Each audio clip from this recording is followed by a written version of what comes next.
Hey everybody, it's Dana. Welcome back to my YouTube channel and blog. Today we're going to be doing some watercoloring with the Center Cut Flowers background stamp from Simon Says Stamp. I am just going to be using the center part of this background stamp. Now I love using these large background stamp from Simon Says Stamp, and I'll make sure to link up in the corner some other cards I've made with them. I'm going to use some watercolor paper because obviously we're doing some watercoloring today. And I'm going to use my larger MISTI for this. I'm just making sure that I use a very strong magnet with this, and I want to just make sure that I have my image directly in the center of my cardstock.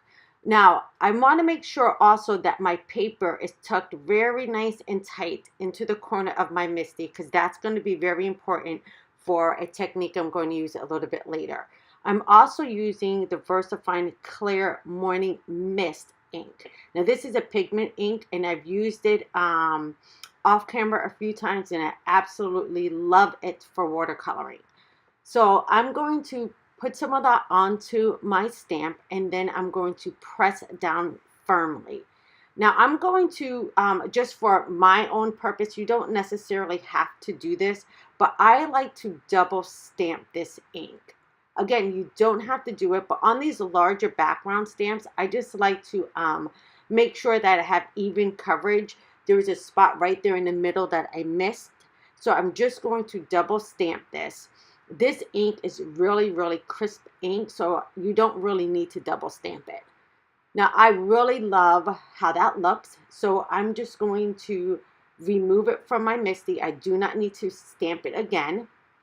And then I can go ahead and get onto my watercoloring. Now, before I start the watercoloring, I do want to tape this down because I don't want my paper to warp or to bow too much. So I'm going to grab myself some Micropore tape, and you can use masking tape with this, any kind of tape that's not going to tear your paper when you go to remove it a little bit later. So I'm just going to grab myself a couple strips and just tape this down to a clipboard. Now this is just a small clipboard that I picked up from Staples years ago, and this is just going to help my paper from warping or getting too bumpy from the saturation of the water. Now for my coloring medium today, I'm going to be using the Arteza watercolor pens, watercolor markers rather. And I'll also show you a video that I use using these in a prior video. And I'm also going to be using the Arteza water brush as well. Now, the way I like to start laying down color anytime I'm using these brushes is to add water to the image first and then go in and add the color. So I'm speeding this up because it took me a little bit of time to color these flowers. It was very therapeutic for me because I'm dealing with a migraine today. But I just wanted to show you how I start the watercoloring with any of my watercolor markers. I like to lay down just a little bit of water first and then lay down the color. So I'm going to go ahead and start playing some music, and then you guys can just relax and watch the watercoloring in process. And I'll come back.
Okay, now since my watercoloring is done, I do want to heat set this. I just want to make sure everything is dry and none of my flowers or my leaves are wet. So I'm just going to heat this up with the heat gun and just make sure everything is nice and dry before I go on to the next step. Now, what you want to do anytime you're using this micropore tape or any of your masking tape, just make sure when you pull it away from your project that you pull the tape back on itself, so it just does not tear your project, because it's really hard after you've put in all that detailed work to now tear your project. So just be careful anytime you're removing your masking tape.